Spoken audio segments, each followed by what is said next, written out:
Our interesting afternoon news comes on at 12 p.m. with updated and fascinating news stories, while the 6 p.m. news rounds up all the happenings of the day to satisfy your curiosity. Join our versatile and credible news team, London to Friday on 95.9 FM.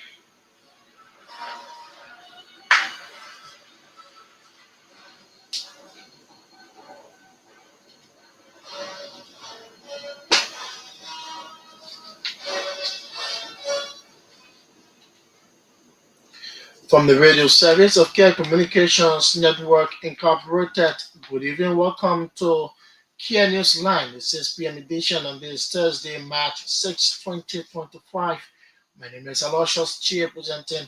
In our top stories, Finance Minister criticizes previous administration over alleged failure to settle foreign and domestic debts. Minister Augustine Kafwan says such is a failure.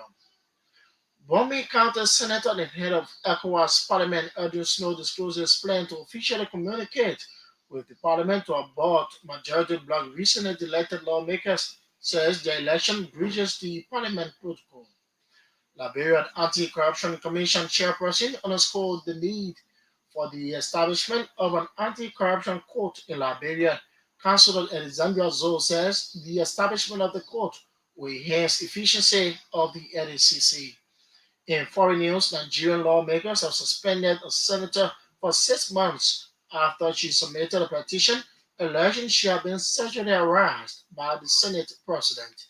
The details of these, inclusive of the news bulletin, post the voices of the news, make it a package on this Thursday's edition of the program. Please keep on.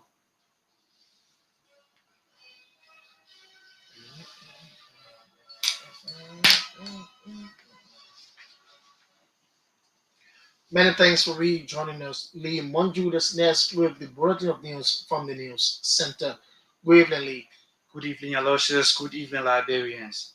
Finance Minister Augustine Gaffon says Liberia's debt stock is 2.58 billion United States dollars, with domestic debt accounting for over 1 million. Minister Gaffon said alleged failure by previous government to settle their liabilities with foreign and domestic partners has created distrust in government.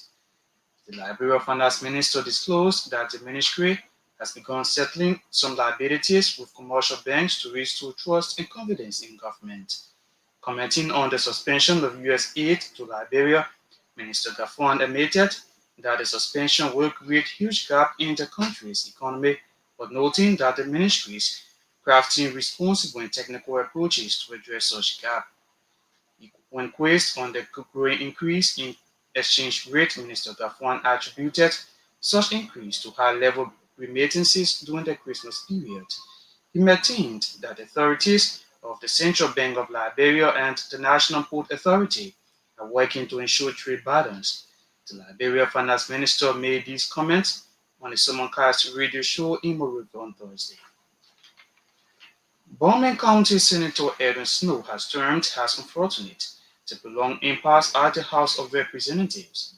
According to Senator Snow, it is unfortunate that the current impasse at the lower house has created a vast scheme of the government of Liberia beyond the borders of the country. He added that the ECOWAS Parliament is expected to send an official communication citing the rules that forbade them from accepting lawmakers recently elected by the majority bloc of the House of Representatives. Senator Snow maintained that the rules of the ECOWAS guard representatives from taking oath at the parliament, noting that such representation cannot be recalled in the case of Liberia. The head of the Liberia delegation to ECOWAS made the assertion via telephone on OKFM on Thursday. The Bowman County Senator further clarified that ECOWAS handles the bills of representatives from each member state and not the respective countries. He indicated that the funding is generated through the remittance of level taxes on goods of all member countries. Liberia Anti-Corruption Commission Chairperson Councillor Izana Zoe has underscored the need for the establishment of an anti-corruption code in Liberia to enhance the efficiency of the Commission's work. Councillor Zoe made the call during her presentation as a panelist at the Nimrod Liberia Summit for Democracy and Political Accountability. The panel discussion held under the theme Improving Public Sector Governance and Accountability, the Road of Integrity Institution, brought together key figures, including Minister of Finance Augustine Gafuan, General Auditing Commission Auditor General Gaswa Jackson, Central Executive Director Anna Miame, and Chairperson of the Law Reform Commission, Councillor Bwaka Kanen, who moderated the section.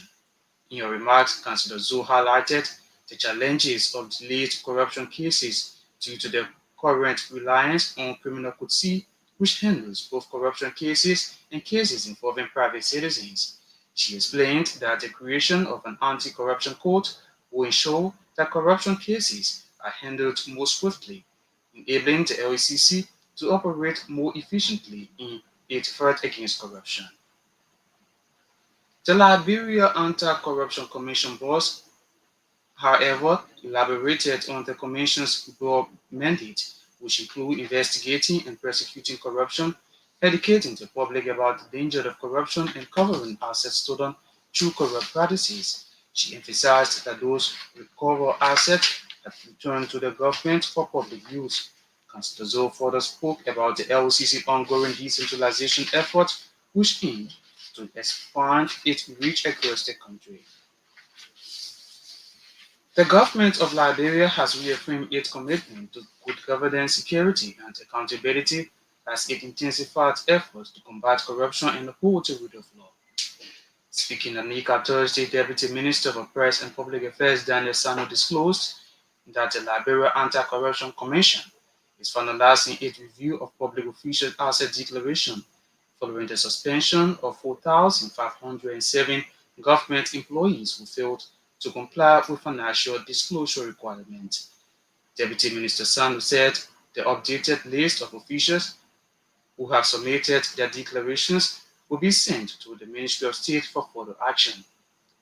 At the same time, the Asset Recovery and Property Retrieval Task Force, chaired by Councillor Edwin Clamontin, has been given an extended mandate to continue tracking and reclaiming state-owned properties and funds wrongfully acquired by past and present officials. Meanwhile, the government says it is standing firm on maintaining which created no-go zone on commercial motorcycles, a move aimed at enhancing road safety and curbing crimes. Sano added that the Liberia National Police is in discussion with the Motorcycle Union to address concerns regarding impounded motorbikes and operational challenges. Regarding concern over Liberia's representation at the ECOWAS Parliament, Minister Sano reiterated that the House of Representatives followed due process in replacing certain delegates. He emphasized that as a sovereign nation, Liberia reserved the right to determine its representatives, urging ECOWAS to uphold democratic protocols. The new Director of Press and Public Affairs of the Liberian Senate, Oscar Moba, has announced plans for effective communication reforms within the Senate. Moba, who formerly replaced Mr. Alfred Johnson to the position, emphasized the need to bridge communication gap about the workings of the Senate during an emergency meeting with legislative reporters on Thursday at the Capitol building in Monrovia. As part of the plans for reform, the director stated that beginning next week and moving forward, there will be overview briefing on decisions taken by plenary aimed at providing detail and clarity on plenary's decision.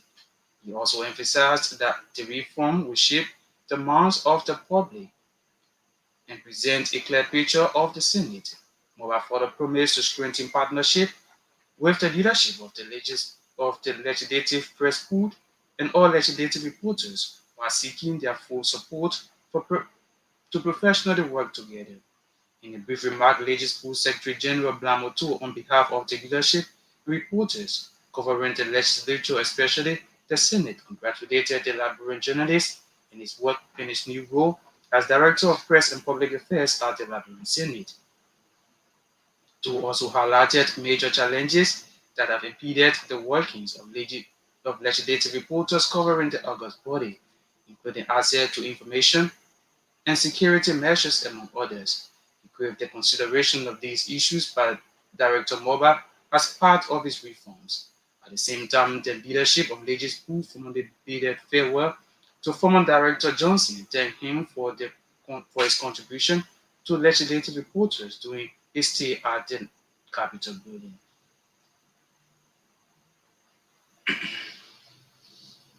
Bond County Superintendent Howard Norris has raised concern over the growing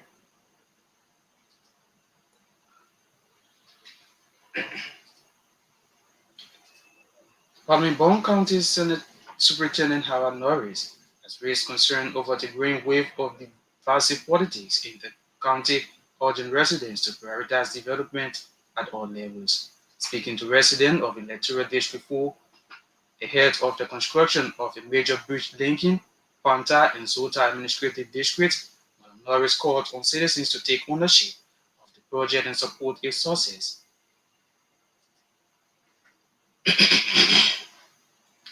The Bond County local government head encouraged residents to follow the example of others of its counties in fostering unity and development. She, however, cautioned residents to consider the bridge project as their own and assist in maintaining the project. Once completed, the bridge is expected to improve transportation, facilitate trade, enhance economic activities between the two administrative districts and neighboring areas. According to Madam Norris, the project is being implemented by the Ministry of Public Works.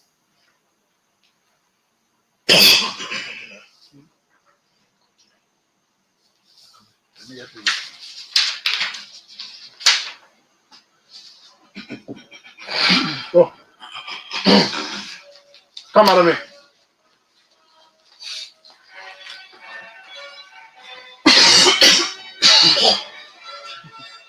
Mm. Mm.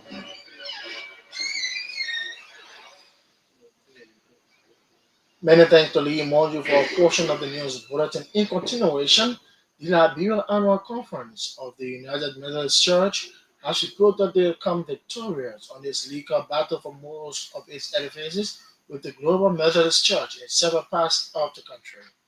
The vice president of the main organization of the Farmington River District Conference of the United Methodist Church, Jefferson Knight, said UMC has won the legal battle over the St. Matthew UMC in the township of Caldwell, the 72nd United Methodist Church, and the Wheeler District UMC and properties. Speaking in an interview with reporters in Monrovia on Thursday, Knight claimed that the attempt by the Global Methodist Church, which was just established about 3 months ago to take over properties and churches from the Liberia Annual Conference of the United Methodist Church, which has existed for more than 200 years now, is a scam.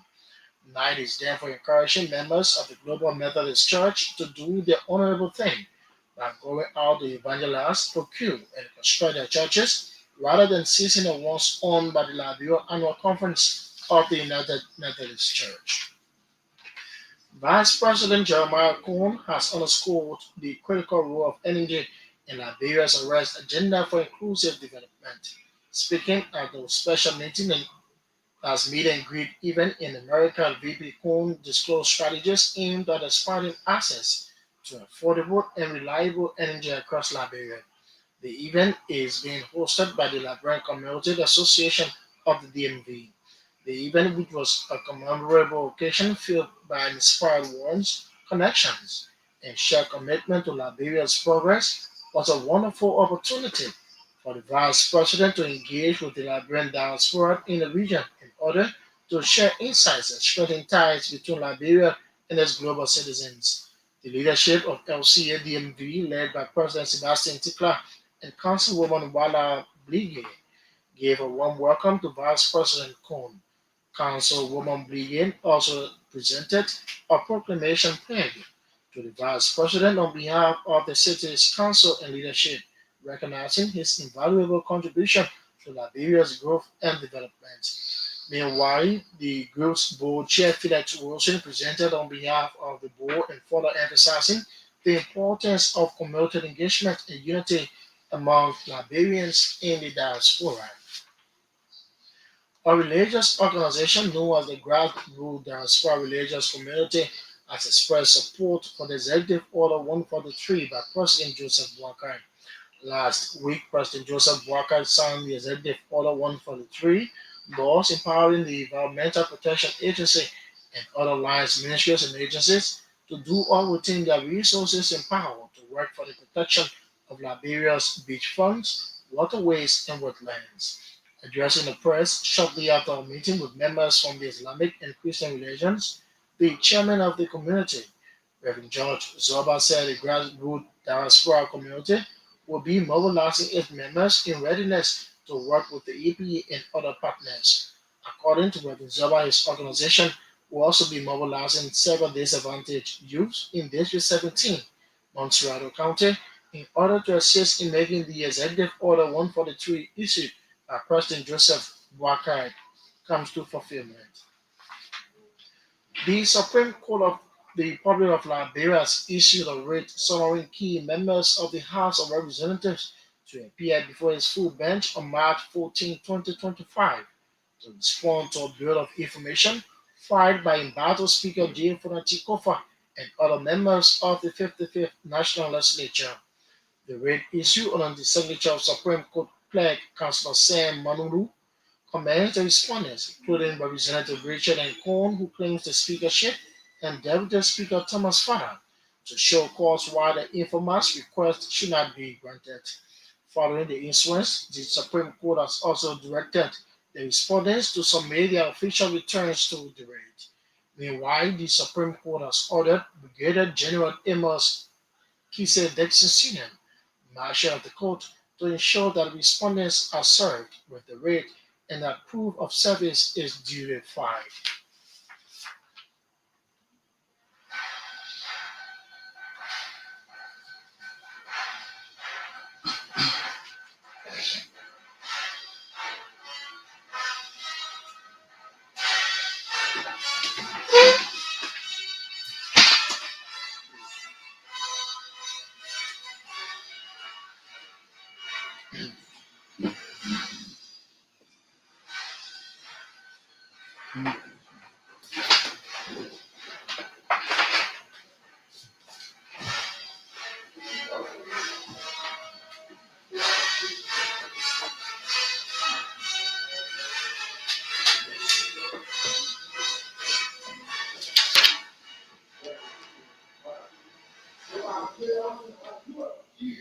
You just listened to the bulletin of news from the news center. Let's now bring you the voices of those making the news.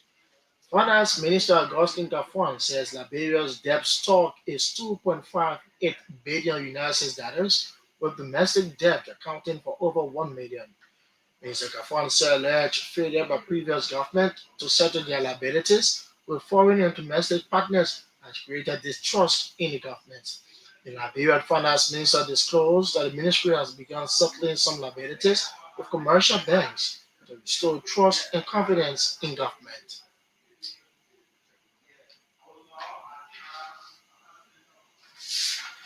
We sincerely apologize we cannot bring you that, so we hope to bring you in a subsequent newscast. Bombing County Senator Edwin Snow has termed as unfortunate the prolonged impasse at the House of Representatives. According to Senator Snow, it is unfortunate that the current impasse at the lower house has created a bad scene for the government of Liberia beyond the borders of the country.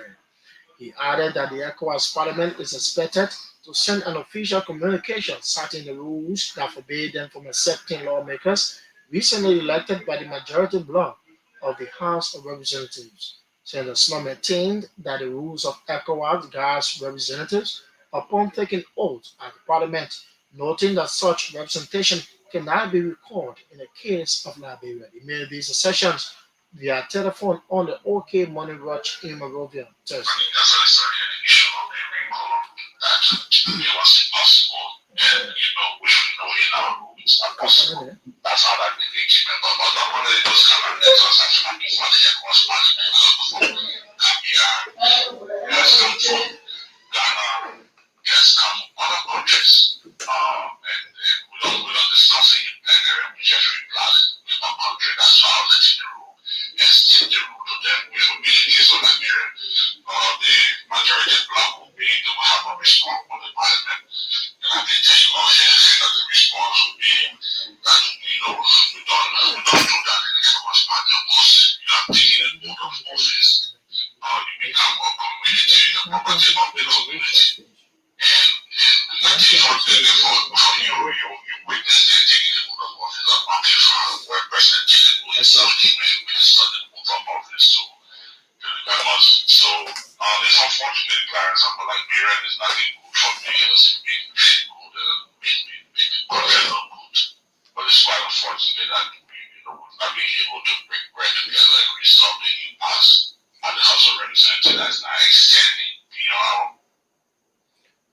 Domain County and Senator and head of the ECOWAS dedication, Edwin Melvin Snow, speaking via telephone on the OK Morning Lodge. The government of Liberia has reaffirmed its commitment to good governance, security, and accountability as it intensifies efforts to combat corruption and uphold the rule of law. Speaking at Minka Thursday, Deputy Minister for Press and Public Affairs Daniel Sandel disclosed that the Liberia Anti-Corruption Commission is finalizing its review of the public officials' asset declarations following the suspension of 4,507 government employees who failed to comply with financial disclosure requirements. Deputy Minister Sandel said the updated list of officials who have submitted their declarations will be sent to the Ministry of State for further action.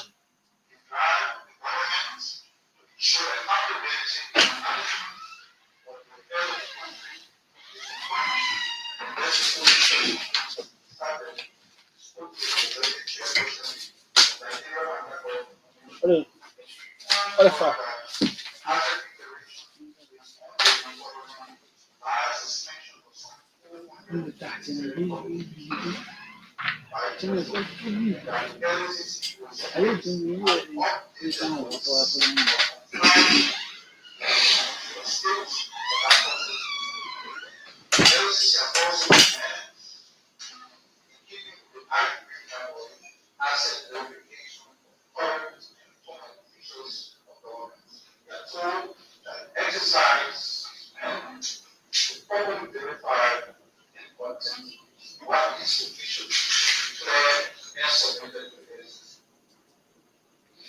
Meanwhile, the government says it is standing firm on maintaining restricted no-go zones for commercial motorcycles, a move aimed at enhancing road safety and curbing crime.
Regarding concerns over Liberia's representation to the ECOWAS Parliament, Minister Sana reiterated that the House of Representatives followed due process in replacing certain delegates.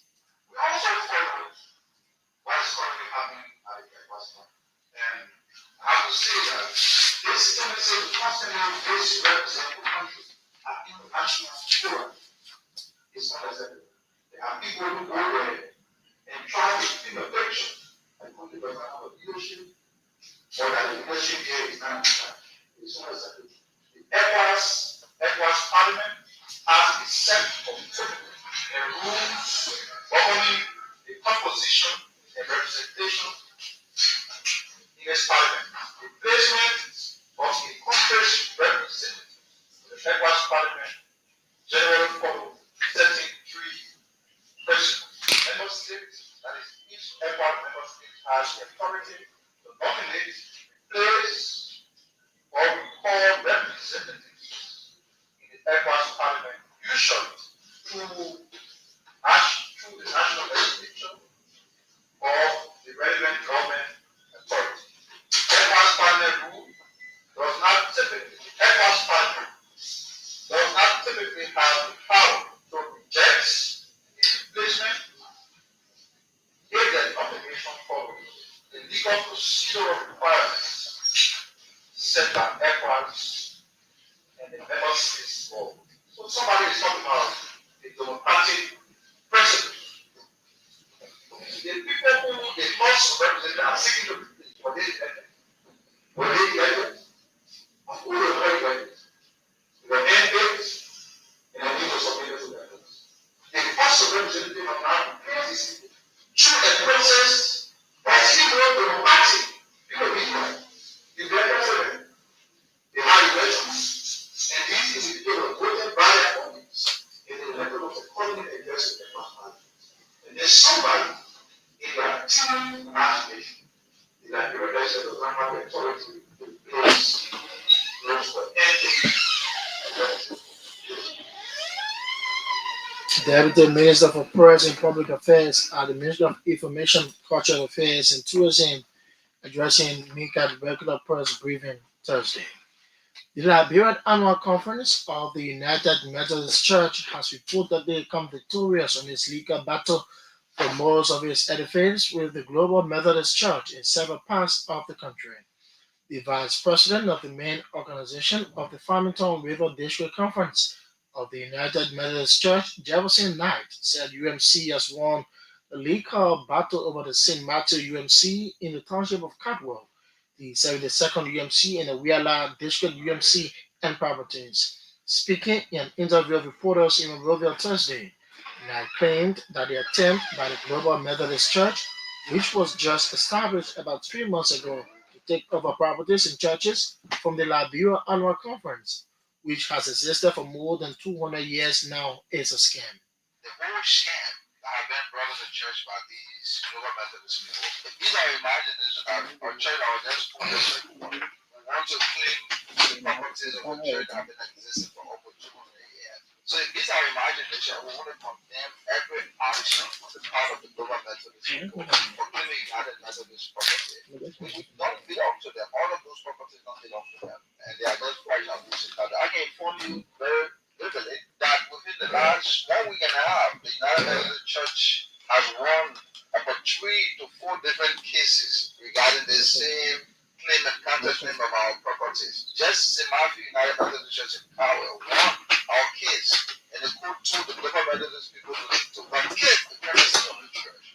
The same thing happened at the Second United Methodist Church on that Saturday, and the judge in the court also ruled that that property belongs to the United Methodist Church, and all Global Methodist Church people, especially Pastor Kenneth Johnson, to vacate, including Wheeler, the Wheeler District Conference of the United Methodist Church that comprises of over 40 churches with hospitals, with schools, and churches all over the place of mission station. The judge in the Wheeler District, in the Wheeler Township, ruled just yesterday that the church and the mission station, the hospital, all the different facilities, I don't know how many acres of land, over I think 20 to 40 acres of land belong to the United Methodist. So we feel that these guys are just fucking losing control, and they are the reason, the cause behind all the violence activities in our country right now regarding the United Methodist with the claims and counterclaims about gay and lesbianism and what have you.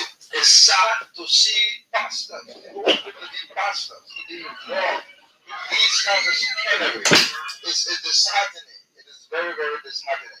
Last Sunday, while people were worshiping, United Methodist were worshiping in the Dwazon area, these guys brought trucks. They paid this abandoned young people. They were bringing them on motorbike. And while over 300 United Methodist was gathered at the Junique Children Village because the police have instructed that nobody should enter the church because because 7 members of the Global Methodist people were there claiming they own the church. And you have over 300 United Methodist scholars. So the police said until the court can rule, nobody is worshiping in that building. We went into the Judy Victorian village at the multi-purpose building while worshiping. These guys brought thugs, criminals, including disadvantaged young people, paid them, and they were throwing stones in the village fence while we were worshiping. On top of the church building, disturbing, terrorizing peaceful worshipers. Are these people real Christians? Those are some of the questions. If you want to evangelize, if you want to own churches, go evangelize. Bring your own member, buy land and build your churches.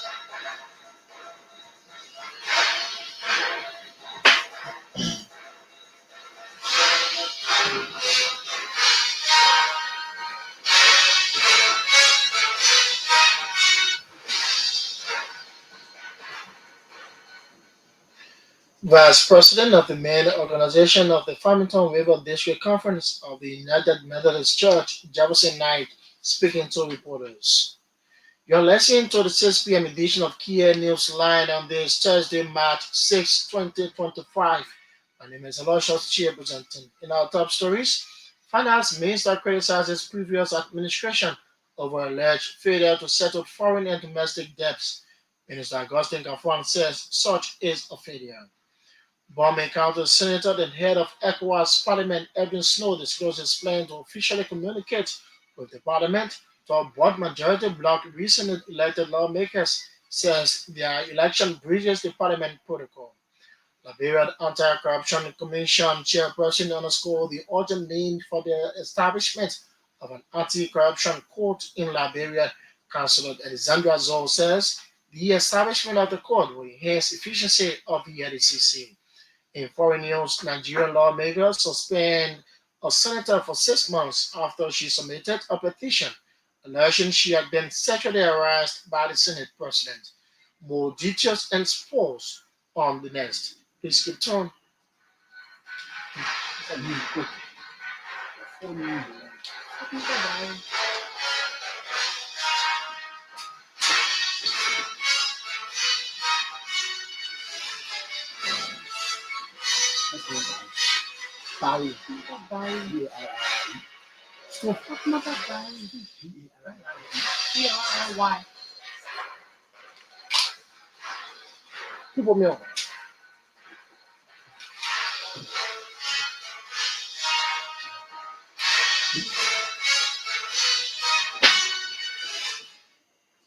Well, thanks for joining us. Fatimata Barry is next from our sport decks. Good evening, Fatimata.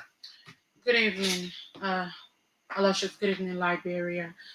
Former national team coach Asmana Keita clears the air on son Samsi Keita possibly playing for Liberia in the future. Coach Keita's son Samsi is already 6'2" tall at just age 15 and is actively playing international football. He currently plays for MLS side CF Montreal under 16 and under 20. Height is a major factor in goalkeeping as goalkeepers are meant to stand between the stakes of a 24 feet and 8 feet post goal pole. When asked whether his son will represent Liberia, Coach Keita averred that he is a Liberian, hence his wish is for his son to play for his country. But when the time comes, Samsi will have to decide if he wants to play for Liberia or not. He added that Samsi is a very smart kid and he is proud of how good he is at his work. But when he is of age, he will be eligible to play for 4 countries, that is Canada, Ivory Coast, Guinea, and Liberia. He concluded by saying, quote, I pray he chooses my country as it will make me a proud father, but it will also be his decision. Asmana Keita is known for giving Liberia the best under 17 squad, a group that majority are now starting their careers across leagues in Europe. Thomas Kojo concludes week 1 of training with local provisional squad. Coach Kojo held 2 sessions with his selected squad this week and relieved them for club football set for the rest of the midweek. and the weekend. It can be recalled Kojo called 36 players to form a provisional squad, and from that squad, he will select players to represent the national team in the upcoming matches against Tunisia and the Sao Tome and Principe on 19th and 24th March. Players selected from the provisional squad will add to the international base that will be released by the coach subsequently. Liberian international referees Sylvina Garnett and Hannah Moses have been selected by the Confederation of African Football to officiate in the FIFA Under 17 Women's World Cup qualifier match between Benin and the Democratic Republic of Congo. Sylvina Garnett will serve as the fourth official, while Hannah Moses has been appointed as assistant referee one. They will be joined by Cape Verdean referees Ana Lopez, who will be the center referee, and Marisa Montero, who will serve as assistant referee too. The match is set to take place at the Stade de Kruger in Lomé, Togo. This marks the duo's second international assignment in 2025, having previously officiated the match between Rwanda and Egypt in the 2026 Women's AFCON qualifiers, a game officiated entirely by a team of Liberian female referees. LFA First Division League returns Friday's 7 match when Heaven 11 plays host to Blackman Warrior at the Samuel Kayando practice pitch in Painesville in round 21 of the league season. Heaven 11 are currently third in the league table with 32 points, while Blackman Warrior sits ninth. A struggling Liska side will face Shatter FC at 4 p.m. at the Tusa Field in Ghana's. Both sides sit 10th and 11th in the table with Liska being above on 22 points, while Shatter is on 19 points, but also with an outstanding fixture. Away from Liberia in the UEFA Champions League, a comfortable away win for Inter Milan, who now have edge going into the second leg at home against Feyenoord. It ended 2-0 for the visitors at the Feyenoord Stadium in Rotterdam. Marcus Thuram opened the score sheet at the 38th minute, placing the Nerazzurris ahead at the halftime break.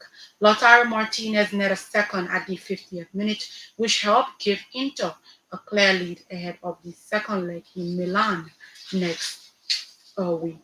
Just 2 years, 9 months since Liverpool famous chaotic Champions League night in Paris, uh, they return to the Parc des Princes, but this time they leave satisfied with results on and off the pitch.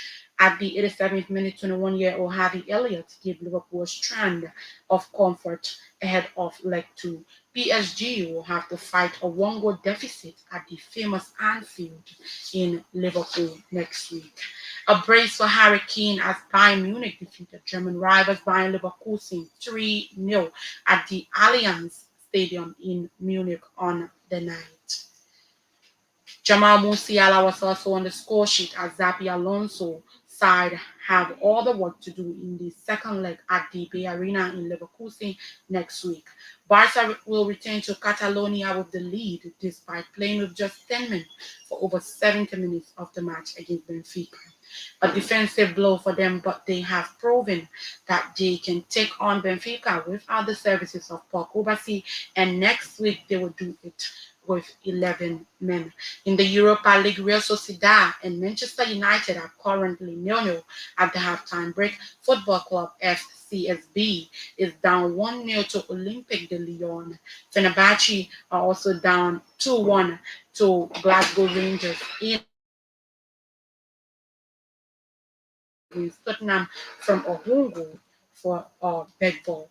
In the Europa Conference League, Real Betis and Victoria Gomeres are 0-0 at the halftime. Panathinaikos and Fiorentina are 2-0 at the halftime. And Copenhagen and Chelsea are also 0-0 at the halftime. Aloysius, that's the news from the sports desk.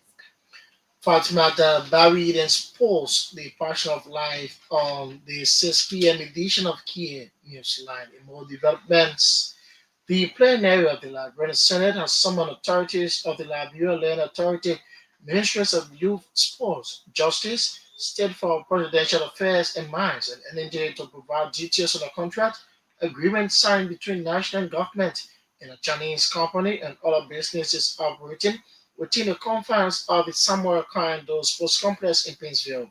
The body took the decision Thursday for the concern raised on the floor by Montserrado County Senator Sir Joseph, who claimed that the Liberian Lone Star team is usually denied access to a camp at the local hotel constructed around the stadium. Yet the lawmaker speaking further on the matter.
Lawmakers speaking at the plenary.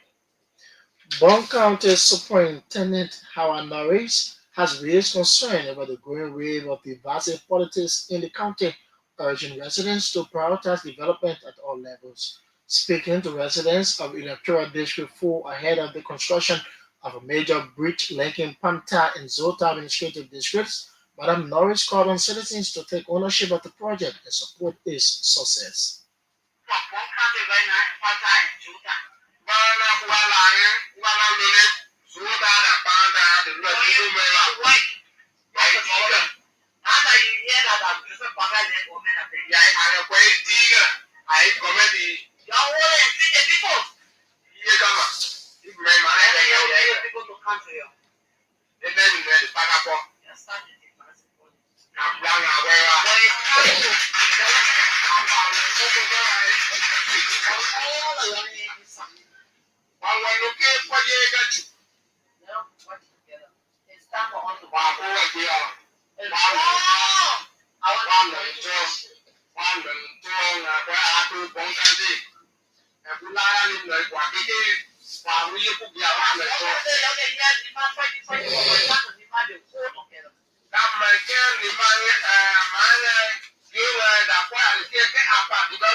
Bon County Superintendent Howard Norris speaking to citizens of Electoral District number 4 through an interpreter. In foreign news, Nigerian lawmakers have suspended a senator for 6 months after she submitted a petition alleging she had been sexually harassed by the Senate President. Natasha Akpoti Udagu first made the accusations against one of the country's top politicians, Godswill Akpakio, in an interview last Friday after dismissing her petition on procedural grounds. The ethics committee recommended the suspension, saying she had brought ridicule to the upper chamber of the National Assembly. Some senators argued that a suspension be cut to 3 months, but the majority voted to stick with the 6 month suspension, recommended by the Ethics Committee. Women's rights activist Hadiza Adu told the BBC that Senator Uduka's suspension was a sour day for Nigerian women. She afterwards described her suspension as an injustice that would not be sustained. She vowed to continue her pursuit of justice over her treatment. The accusations have dominated discussion across Nigeria since she first made them nearly a week ago. Many high placed people and groups are called for a transparent investigation.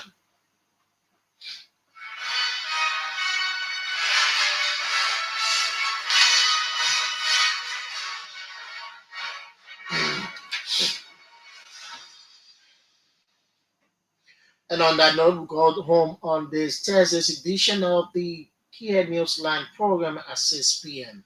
Before we go to recap of the major stories, Finance Minister criticizes previous administration over alleged failure to settle foreign and domestic debts. Minister Augustine Gafuan says such is a failure.